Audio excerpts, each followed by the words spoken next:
What's up, everyone? I'm Ben Frisch with Get Digital Support, here with another webinar for you today.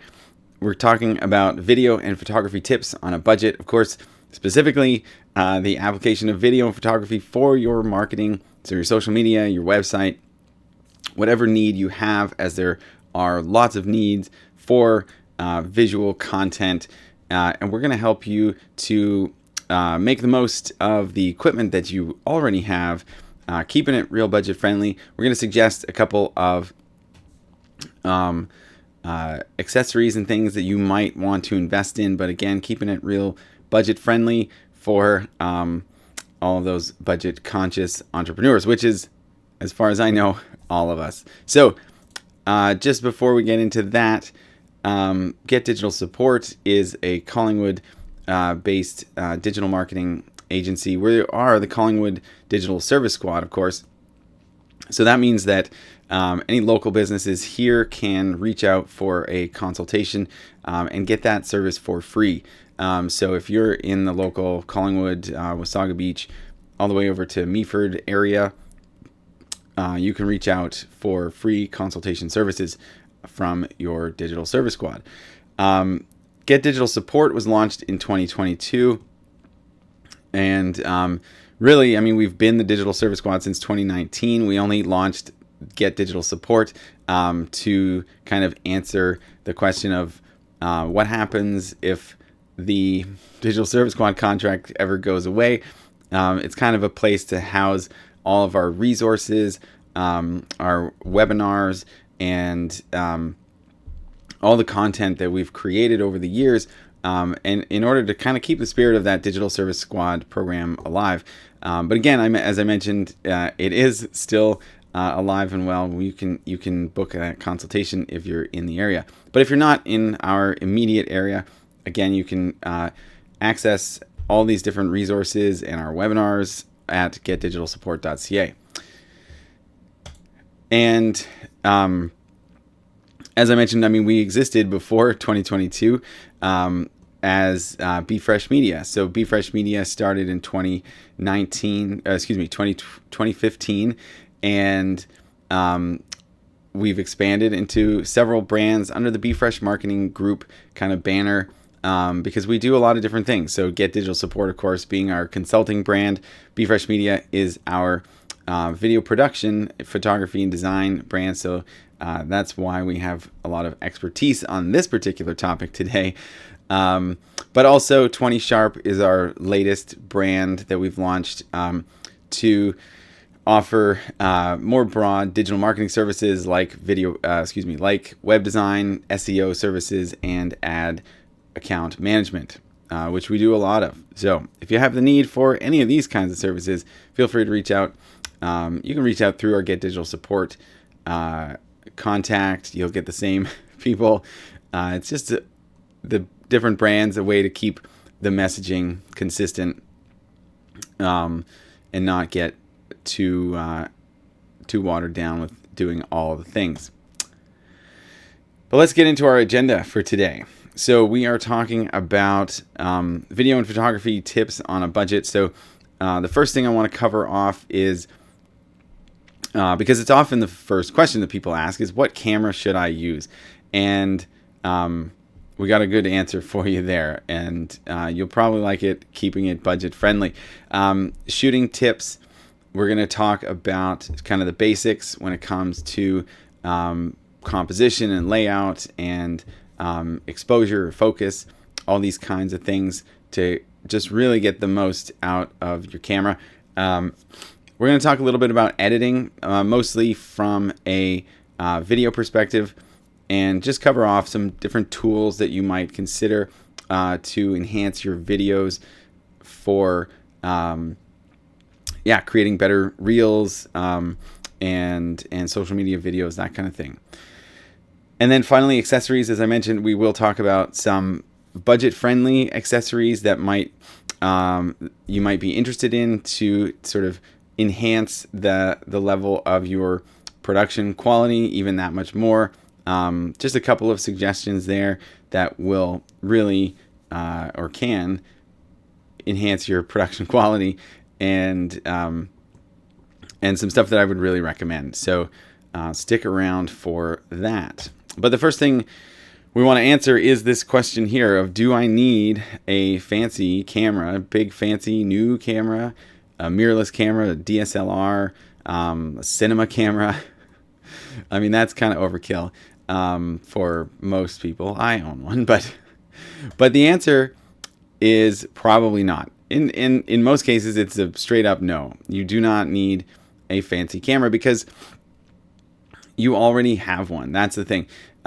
The best camera for photos and videos is the one that you already have, meaning your phone. So everyone has a mobile phone.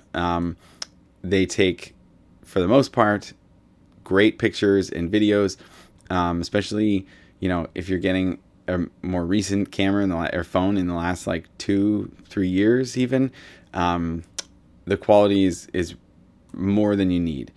And, we only really ever recommend that a business owner might invest in a camera if they are an avid photographer and need shots for their business. So they might, have a need for or a desire to get a camera for travel and family stuff too.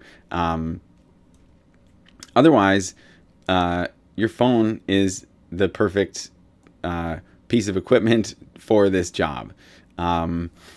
So let's get into why that is. The benefits of using your phone, of course, that it's small and light. It's convenient that it's always on you.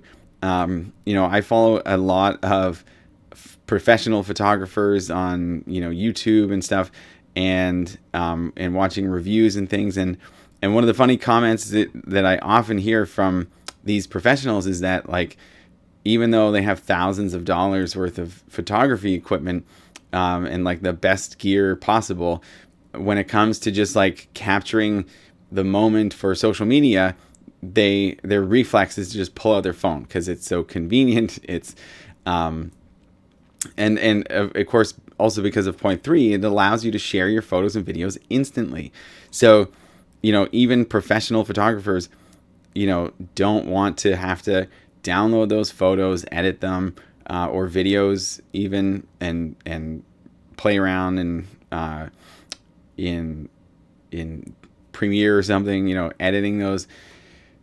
They just want to get them up, don't want to waste any time and get them online. So that's what your phone allows you to do. And it also enables you to back up your photos and videos to like the cloud. So if you're on like an Apple device, for example, there's the iCloud or Apple Cloud, whatever. I know, like, I use an Android device, so I actually pay for a little bit more storage for Google Drive, or excuse me, Google. It's for both. So I mean, it's cloud storage for my Google Drive, but it also is for Google Photos. So every photo I take with my camera, my phone, gets backed up to the cloud, and it's just a really efficient backup system. I mean, because the alternative, of course, is because, as I mentioned, we do a lot of video production. The alternative is you've got hard drives upon hard drives just all over the place because you're constantly downloading 4K footage, and it just fills up so much space. It is a huge amount of data that you definitely don't want to be putting into the cloud, because it's just it's more time consuming, and you'll burn up that 2 terabyte cloud storage real fast. So I think I have probably between 25 and probably about 50 terabytes in the office. That's a lot of backups and archives. So these are really, important considerations before kind of advancing beyond your phone, because I mean, that is always an option. And I always encourage people to, get better at these things so they outgrow them, because there are limitations. But even starting with your phone is going to help you to improve your skills and just grow into a better photographer or videographer, if you will. So the way that I think that using your phone can help you improve your skills, right? Because it's so convenient and because it's always on you, it allows you or forces you to work within the limitations, meaning, low megapixels, fixed lens. But I almost need to update this because we've been doing this presentation, this webinar for a couple of years, and more like those limitations are disappearing. Low megapixels, fixed lenses are becoming a thing of the past. Most phones now have they're shooting about 8 to 12 megapixels, which is plenty. Your single lens is now 4 different lenses on the back of your phone, which means that you can get wide angle, you can get telephoto, and you're not losing quality because of the sort of digital manipulation of that. It's actually a lens that your camera is using. So like I said, these limitations are really kind of fading away, which is kind of awesome. Not to mention like stabilization too in phones is becoming a lot more common. It's becoming more smooth, and it just makes for better quality video footage. It's that convenience factor as well that allows you to experiment with different styles and effects. Not all DSLRs and mirrorless cameras have those kinds of things, like the creative effects, filters and things. So there's a bit more of a creative element to it. Plus it's always on you, so you can practice often. It's pretty straightforward that your smartphone is really, in a lot of cases, all you need. So when we talk about, capturing photos and videos, I wanted to kind of put this slide in here somewhere. It's kind of important information that, should be taken into consideration sort of before you start taking pictures, just so that, especially depending on your output, what you're creating for, you're using the right ratio that's going to give you the best result. So the ratio refers to, of course, like the dimensions of that image. So square being a 1-to-1 ratio. This is good for Instagram posts, but I don't necessarily recommend that you switch to a 1-to-1 ratio just so that your Instagram posts don't have to crop. It's super simple to crop your photos in Instagram. I'd say the only real best application for setting your phone to a 1-to-1 ratio photo is when you if you're setting up for product photography, let's say. So you've maybe got your phone set up on a tripod and you've got a little scene and you're just swapping out products and you just want to quickly capture all these different product photos. Well, if you can get that image as close to final as possible without having to do any post-production editing, meaning cropping, adjusting exposure, any touch-ups, that kind of thing. If you can just get that picture kind of perfect in the phone, in your camera, it's going to speed up your workflow immensely. And so that's where, setting it to the 1-to-1, you're not going to have to crop it. You could basically, if you're happy with the image, you could upload it directly to your website. Because in my experience, usually product photos are typically a 1:1 square ratio. So that's that. Mobile phone cameras by default are usually 4:3. I don't really know why. I think it might have to do with the sensor size is why they've chosen that, or why that's kind of the standard. I mean, it's kind of between that and 16:9. So, but 3:2 is more of a standard for DSLR mirrorless or compact cameras. That does relate to the sensor size and previously like film dimensions. So that's why we have that sort of standard.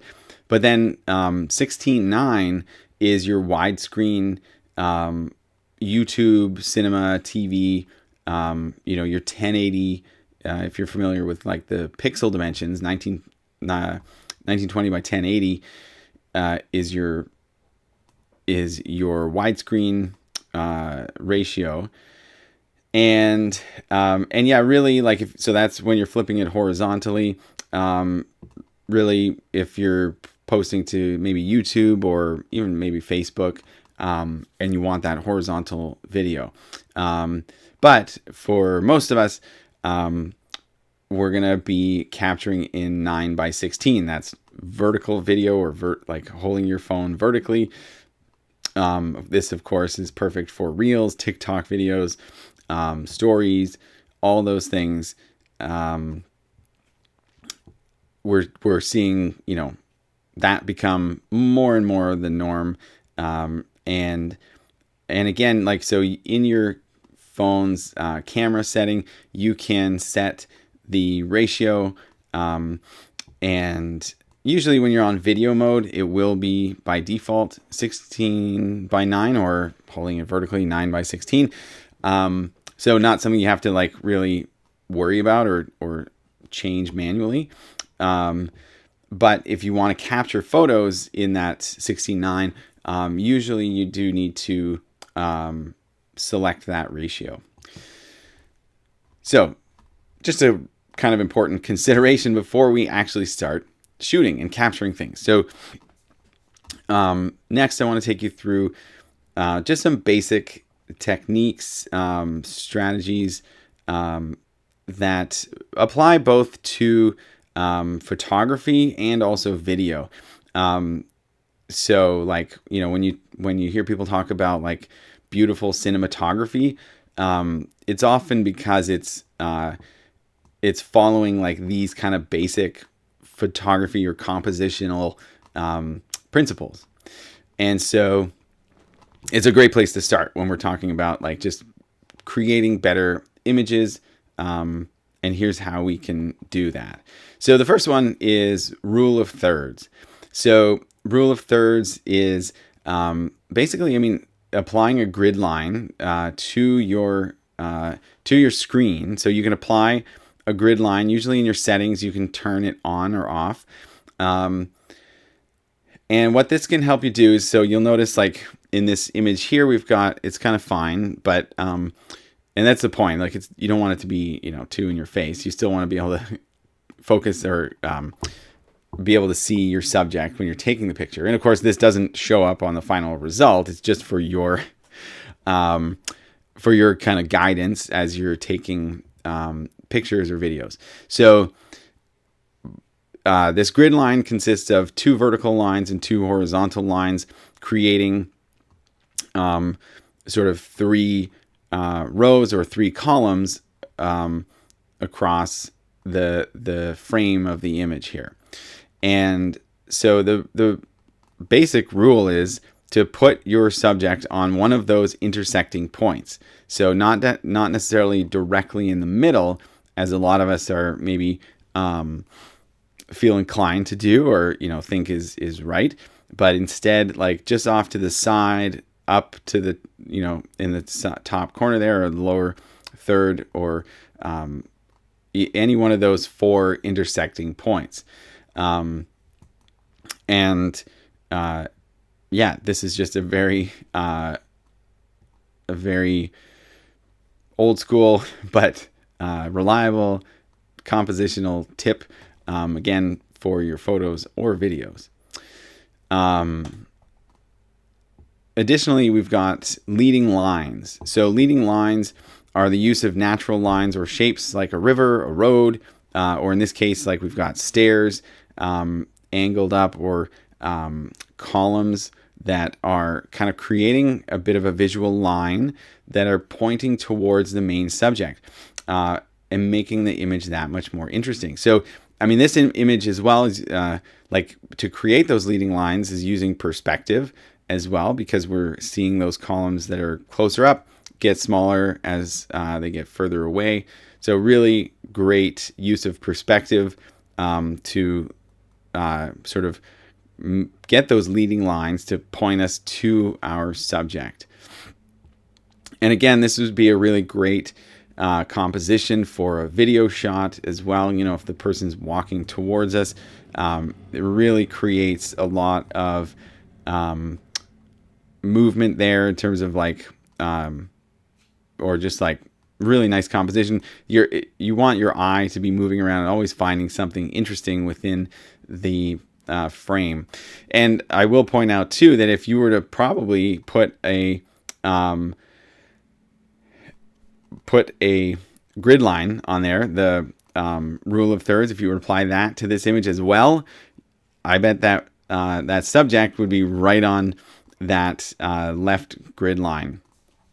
So you can combine these strategies as well. There's nothing that says you can't. Framing is another really good one. And essentially what we're doing is we're using elements in a scene like trees, a doorway, a window, to surround parts of the image to draw the eye to your subject. Yeah,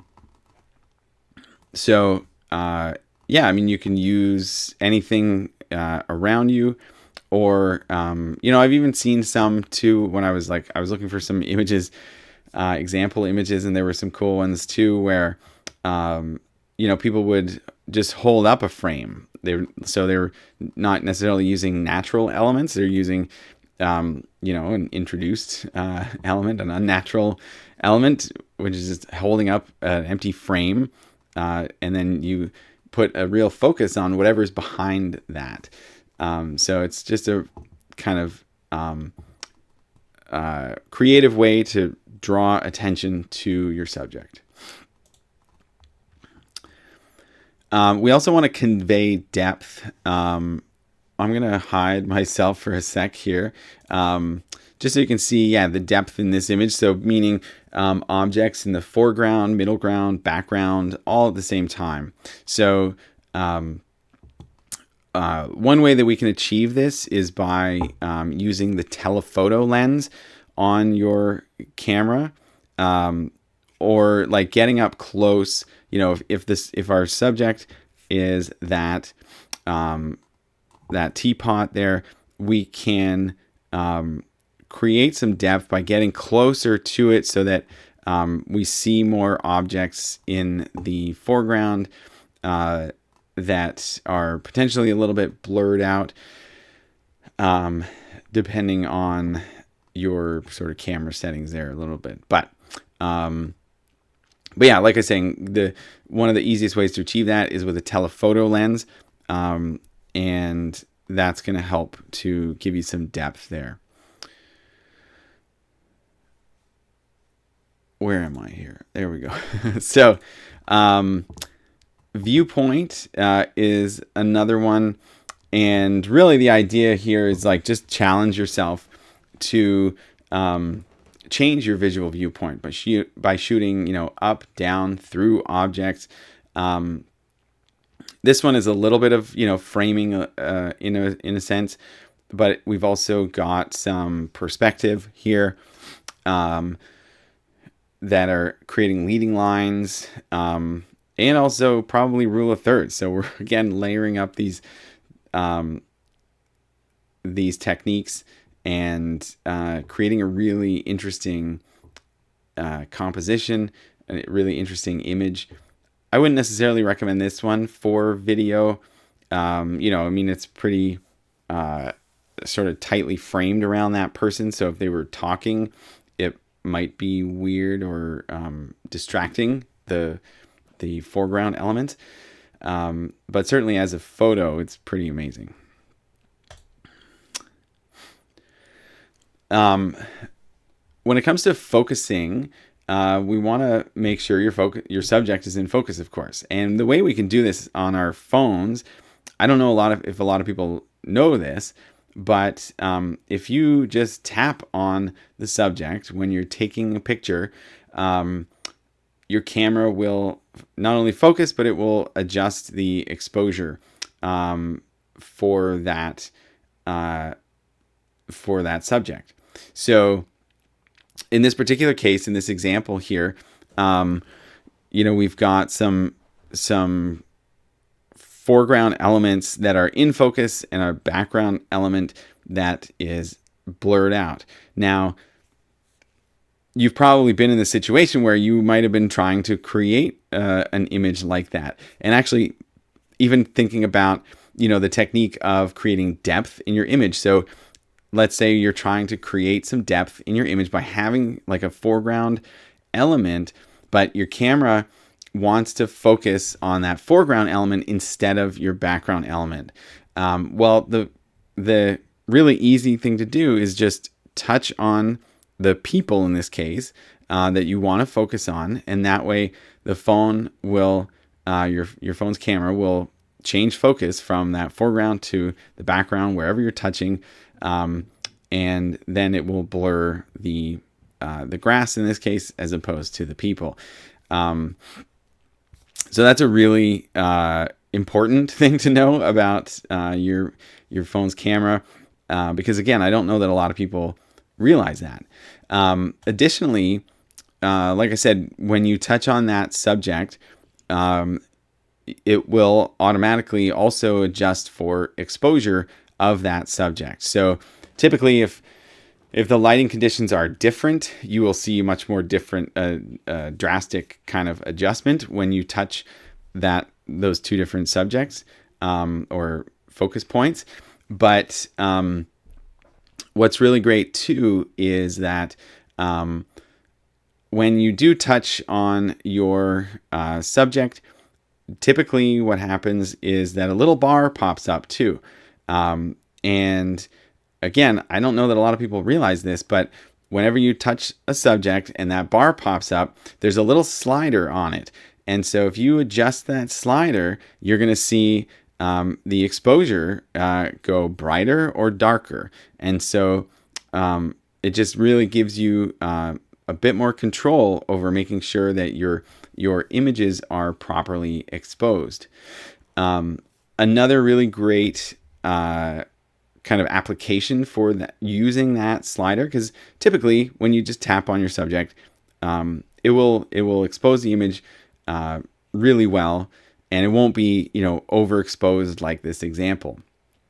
So, but sometimes you might actually want your image to be slightly overexposed, and a good application for that again is product photography. So if you have a scene set up, maybe you've got like a white sheet of paper, and you're putting products on there and taking pictures. And of course you want that white to be bright white, and almost like non-existent. When you put that image on a white website, you almost want to look like it was cut out or something. So one way that you can do that is, because oftentimes you'll tap on the subject to focus and it'll set the exposure, but the white in the background might be a little gray. And so in order to adjust that, again, that slider is going to pop up. You can just drag with your finger to make it a little bit brighter. So the white is pure white, and the image itself is pretty great. And like I was saying before too, like you're eliminating the need to then make that adjustment in any post-production, and you are able to just upload it right to your website, which will save you a ton of time. So making sure that you're nailing that focus and exposure before going into another program, or even avoiding the need to do that altogether is amazing. And then when it comes to lighting, we want to look for the best natural light. And so, keeping in mind budget-friendly productions, sunlight is your best friend. And so some of the best times, if you're shooting outside, you want to focus on like dawn and dusk. So as the sun is sort of starting to go down, or just coming up, kind of thing, because you don't want to necessarily be shooting in a bright sunny day, midday. The sun is high in the sky, creating harsh shadows in people's faces, and sometimes we have to squint when we're on camera, or wear sunglasses, and that's not always a great look. So we want to shoot in the best times, dawn and dusk. Cloudy days are really good, overcast, give a nice soft light. If it is bright and sunny in the middle of the day and you need to shoot something, just look for a shady spot. So somewhere where you're going to get a lot of bounced light, that'll still, it'll avoid those harsh shadows, but will still give you some nice soft light. But one of the best scenarios for using natural daylight is to shoot next to a window. So that is like putting your subject, near or next to a window, maybe in front of a window, so they're looking out and you're between them and the window, or they're next to the window and you're shooting across. You just don't want to have them in front of a window, because that's going to give you some backlighting situation where it's brighter outside than it is inside. But from everything from shooting people to product photos, right next to a big window, even on a bright sunny day, is fantastic. You just don't want you don't want the light shooting right into the window, because that'll create hot spots, and it might be too bright. But typically that's not the case. And if it's just like a nice day and you're set up right next to that window, you're good to go.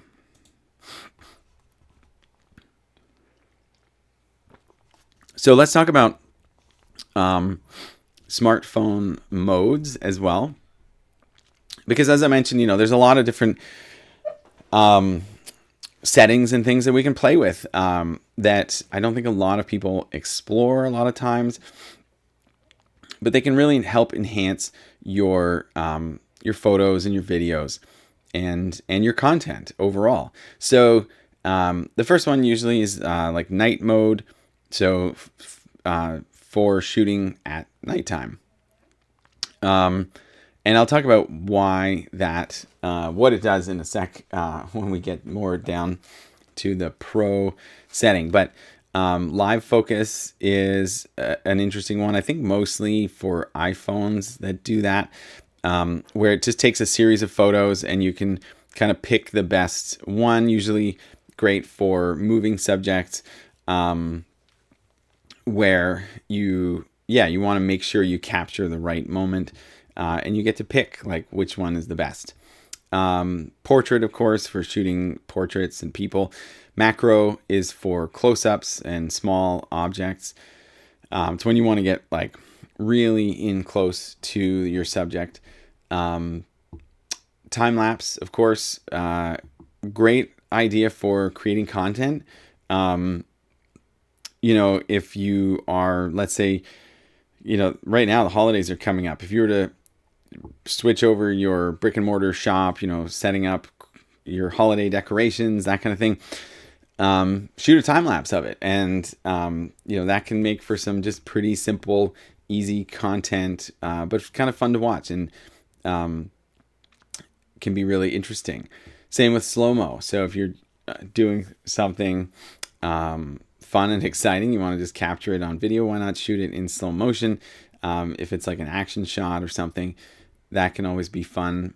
Cinematic, I believe, just changes the aspect ratio to something even more widescreen than your typical widescreen. Then you've got your regular video mode, of course. Panoramic is for when you want to shoot a really wide landscape and capture just a ton of detail. So it basically takes a series of photos as you pan across, and it'll stitch them together in a big, nice widescreen image. Less of an application for business and social media, I would say. Probably more for your own travel and family adventures, I guess.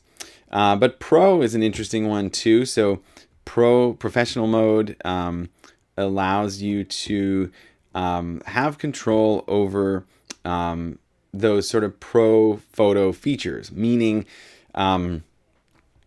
your aperture, your shutter speed, and your ISO, as well as white balance too. So these like 4 things that you'll be able to play with and get more creative with your images. So just in a quick nutshell or rundown, like aperture controls how much light is let into the camera or into the lens, to the sensor. And basically the lower the number of your aperture means that you get a more narrow depth of field. So if you're going back to that technique of creating depth in your image, if you want that foreground element to be nice and blurry, that's where a low or technically they call it a high aperture, but a low number that of your aperture would be as low as possible. That's going to give you that blurry foreground and the sharp background, or vice versa, the blurred out background when your subject is in focus. And then shutter speed. Shutter speed is probably more applicable for your smartphone photography, where talking about night mode. Night mode. What's happening is that the aperture is way down or wide open, giving you as much light into the camera, but then the shutter speed is slowed down as well, which means that so when we expose the shutter or expose the sensor with a slow shutter speed, it means more light's going to get in, which makes for better nighttime photography. But the problem with that is, you may notice if you've tried shooting a lot of stuff at night, is that things get blurry, like especially if you're shooting it handheld or if someone's moving. That's because the shutter speed it's exposing the sensor over a real slower, like a slower period of time, so that anything that's moving will be captured, and that's how you get the motion blur. So all this to say that Pro mode will allow you to play with these a little bit more, and I'd say, yeah, if you do start getting into that might be a reason to upgrade. But again, you have a lot of this control. It's probably 99% of you would not even touch Pro mode, and that's fine. That's totally fine. Because even I don't shoot in Pro mode, honestly, on my smartphone, but I shoot full manual on a mirrorless camera. So whatever is most comfortable for you. And then so sports action, when we talk about that shutter speed effect, sports action, really all that's doing is speeding up the shutter speed, so that you don't get motion blur, because it's the expectation there is that people are moving, things are moving real fast, and so you want to be able to capture something sharply, crisp, clear, without getting any motion blur. So sports mode will speed up that shutter speed so that you get those really sharp images. The key there, though, is that you will want, bright light. You want a lot of light because, again, that shutter speed being really fast won't let a lot of light in. So that's where, bright setting is best for that. And then raw mode is really referring to just the output. Most camera phones are, when it comes to shooting photos, are outputting JPEGs. And RAW is just another format. It's extremely data heavy. It's a large file size. The point of it is to give photographers like a lot more to work with in editing software, so you can really adjust, the exposure, highlights and shadows, and play with all those and the colors and stuff, and without like losing quality of the image too much. Whereas, when you bring a JPEG into that editing software, you don't have the same flexibility, or if you do make those edits, it can start looking really grainy and not so good. So again, really, it's kind of a pro feature as well there, the raw image capture, but it only necessary if you have like Photoshop or Lightroom or something. So let's talk about editing. And again, mostly we're talking video here. To give you some tips for better reels and social media content. So again, the first thing that we often talk to people about, or when they're asking about how to edit videos or what software do I need, I would say, start with what's in your camera. So a lot of editing can be handled by your existing smartphone photo video app. Especially on an iPhone, they tend to have better editing kind of capabilities built into those. I'm again a Samsung Android user, so I'm not terribly familiar with it, but just in my experience, I'm like, yeah, Apple's usually got better options for that. But even Android, you've got some decent editing capabilities for your photos. You can crop, add filters, adjust your exposure, color, contrast. But the key thing to remember as we get into this discussion of editing is that, no amount of editing will make up for poor composition or blurry photos or videos. So again, that's why we want to make sure that when we're capturing things in the moment, we are making sure that the exposure is good, the focus is good, and that's just going to make our lives a lot easier when it comes to getting it posted to social media or whatever we're applying this to.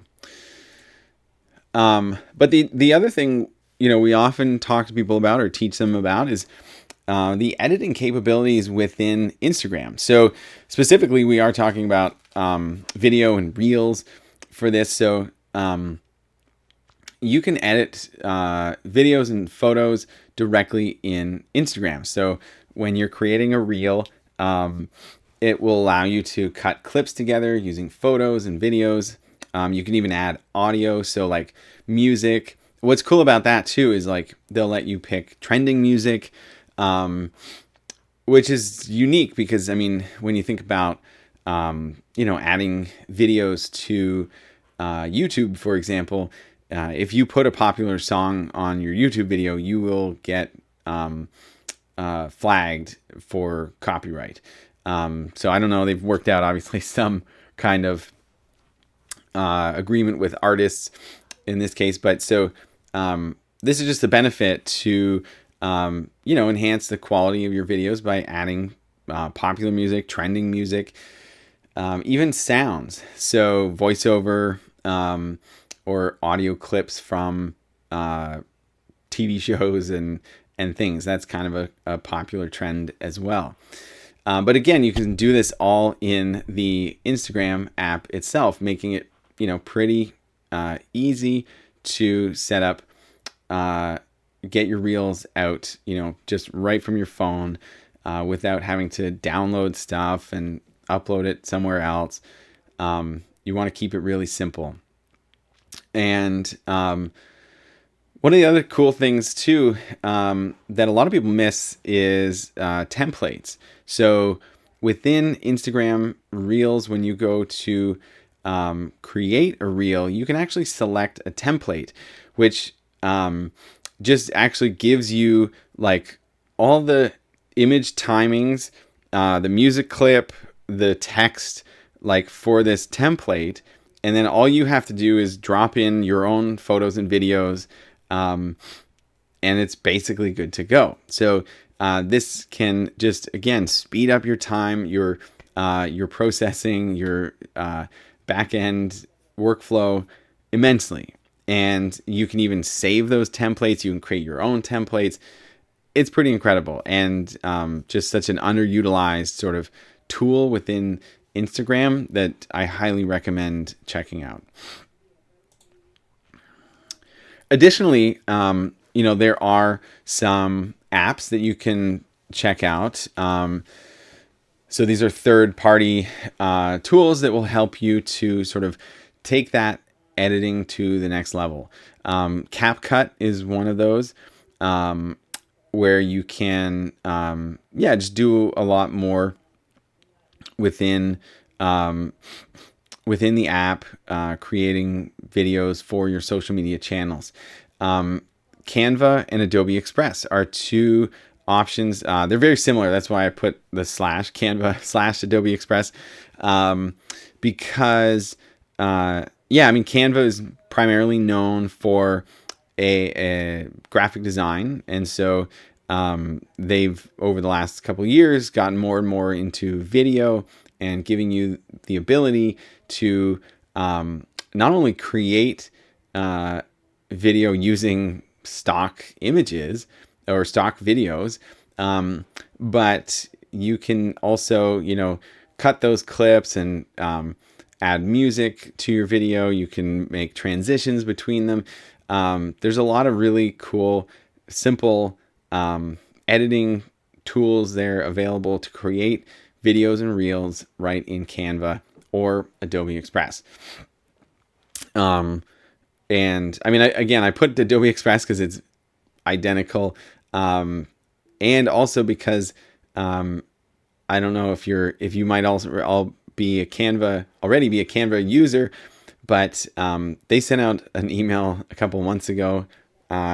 This is like late 2024. Their email was stating that in 2025, in the spring or like late winter, their prices are going way up. So I've actually been making the switch to Adobe Express.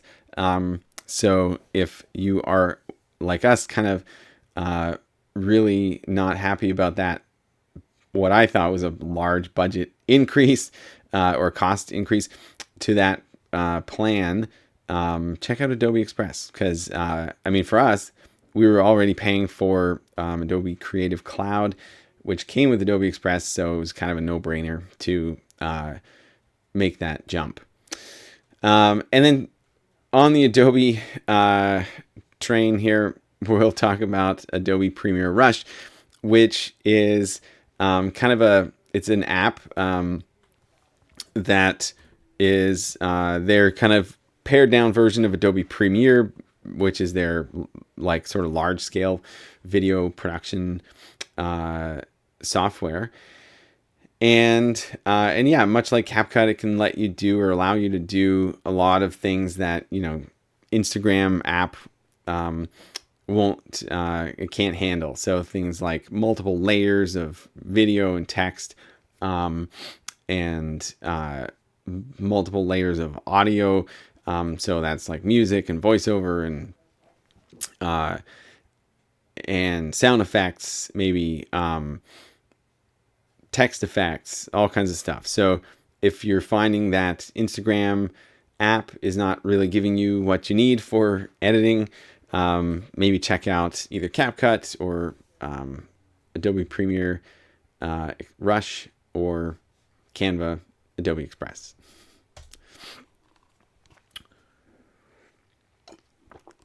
And now let's talk about accessories. So one of the best things that you can invest in is a tripod or some kind of mount. So like tripod, there's obviously like your traditional just 3-leg tripod. If you're using your phone though, you will need a like a clamp that will screw into the tripod. Those are, super cheap. They're like $9-10. And when we were doing the webinar live too, someone asked like, is there like what's the best tripod?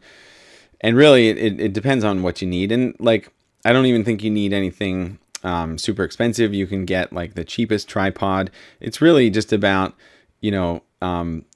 providing that stability, which will help you keep your images sharp, keep your video from being too shaky if you're just kind of setting up and capturing something. This is better for low light photos and videos. So again, with that slower shutter speed, when you're moving around and if you're shaking, that's as problematic as someone running through the frame kind of thing.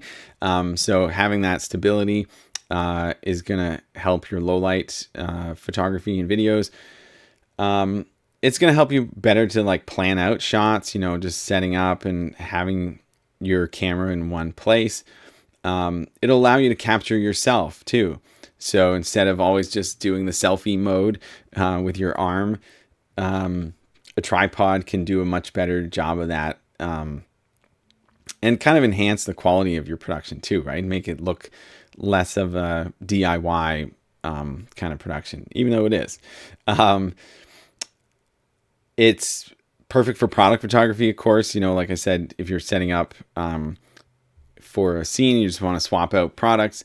A tripod is going to allow you to do that, so you'll always have the same exact angle. And then capturing multiple photos from the same angle. That's what I've already said. Kind of that product photography setup. So just a lot of reasons why tripods are amazing. So, and I will point out too, the one up here that you can see is flexible too, which could be really cool. So, these are really handy for just being on the go, capturing video, stable video from basically anywhere. You could attach that to the rear view mirror of your car, for example, and get a unique angle there, or a park bench, or whatever, a tree. Just really versatile in that sense, and can help you out when you need some stability, or a camera operator. LED lighting, or lighting in general, is just really, really important. So it's going to enhance the lighting quality of your photos and videos. It's going to look more professional with a well-lit subject. So there's a lot of reasons to invest in some lighting. I would say, if you are filming yourself a lot, one option is, they have these ring lights here. That's the circular LED light. They do sell some that have a tripod with a ring light and a phone clamp, like right in the middle of that, which are really great for, shooting yourself, capturing those YouTube video style clips or whatever. So consider investing in something like that if you want to. The camera rig, less of a less maybe applicable than the other two, but essentially, like if you're filming things kind of on the go, a lot and want to have like a little bit more stability as you're moving around, a camera rig will allow you to do that. By sort of taking your hands off of the phone, you're holding on to something else. It's going to be more stable. And then also it allows you to attach other accessories to that. So you'll see, there's like little, they're called hot shoe, where you slide in an accessory like a light, for example, or a microphone. So a couple of reasons to think about getting something like that, but not necessarily for everyone. A camera gimbal, though, might be a little bit more applicable. So this is definitely for stability. So it's a motorized gimbal that's going to create, just buttery smooth footage as you're moving. So you'll see a lot of like real estate photographers using these. They usually have a bigger one, of course, not necessarily just for a phone, but that's how you can, move around and create really smooth footage. And, some of these are really great, like to the point where you can even run and it's still super smooth. And so if you have a need for that, if you're always on the move, capturing stuff on the go, something like this could be a good investment. And lastly, we've got a microphone. Probably the top suggestion for investing in better quality video and photo is a microphone, or not photo, but video, I should say. And that's because, like your camera, your phone has a microphone built in. It's not the greatest. But even, even if you're shooting on a mirrorless or DSLR camera, a microphone is a fantastic investment, because it's just going to get really clear sound from your subject. And they have, these lavalier microphones. They're super small, super inexpensive. You can just clip it onto your subject, and these ones will plug just directly into your camera. So as long as you're not, too far away, you can just use a corded microphone, which again keeps it real budget friendly, because there are wireless options, but they tend to get a little bit more expensive. Whatever direction you go with, highly recommend a microphone for better video. And that brings us to the end of our webinar. Just to move this over here, I hope you found it helpful. We've got some more coming up. Google Analytics webinar on December 11th. So hopefully we will see you there. And we've got tons of our recorded webinars on our website. So thanks again for joining us, and we'll see you next time. Bye for now.